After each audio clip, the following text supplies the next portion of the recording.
Up first tonight, breaking news in Austin. We have some new information tonight about the intense investigation into a mass shooting on 6th Street.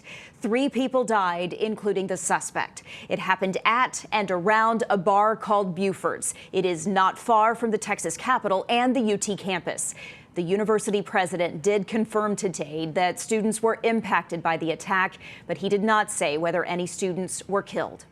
Police say just before 2 o'clock this morning, the suspect drove past the bar several times in an SUV before stopping and firing toward the patio. He had a pistol and a rifle, but police were able to quickly take him down. He has been identified as 53-year-old Injaga Jagnay. Now, 6th Street is, of course, a very busy area. Lots of police presence, and officers were there in less than a minute. East 6th Street is a large party atmosphere, and streets are closed, they're opened. We're mitigating a lot of people in that small space. Very proud of that, and it showed that it worked. Again, I feel like a lot of lives were saved. In the hours since this happened, investigators began searching for a motive, and the FBI says they are looking into whether this was an act of terrorism. Federal agents spent much of the day at a home in Pflugerville, just outside of Austin, where the suspect allegedly lived. WFAA's Cole Sullivan is live for us there right now. So, Cole, what do you know about this investigation?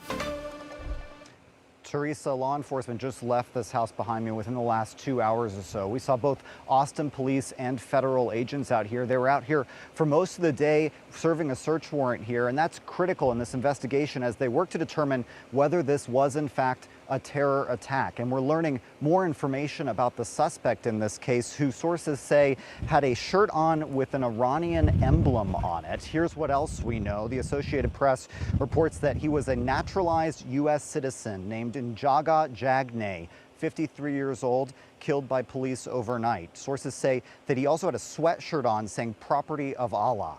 Neighbors in this neighborhood say that he had lived here for more than 8 years, and they had not seen anything unusual until this morning when 2 Austin police armored SWAT vehicles began rolling down their street.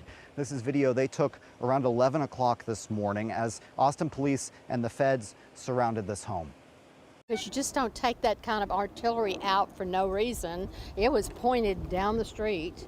First I thought he was pointing at me. We saw a few people after police left walking into this home. A woman arrived after police were here. She spent several hours talking to police. We don't know whether she or the other folks who went into this home were relatives of that suspect. I knocked on the door, and when I did, they said they did not want to talk. Teresa. Cole, this is all just so very tragic, but do we know what else investigators will be looking for to try to nail down whether this was indeed an act of terrorism?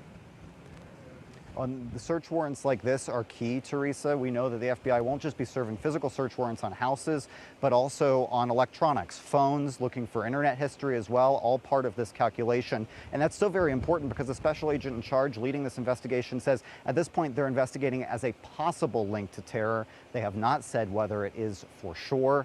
We do know that Governor Abbott has ordered additional DPS troopers to head to downtown Austin, and we'll be live on 6th Street for you tonight at 10 o'clock. Teresa. All right. Cole Sullivan live for us in Pflugerville at this hour. We appreciate your coverage, Cole. Thank you. Make sure to have our streaming app, WFAA Plus, for the latest updates out of Austin. You can watch police briefings. If they provide any additional updates, we will have them for you live. WFAA Plus is free to download to your TV.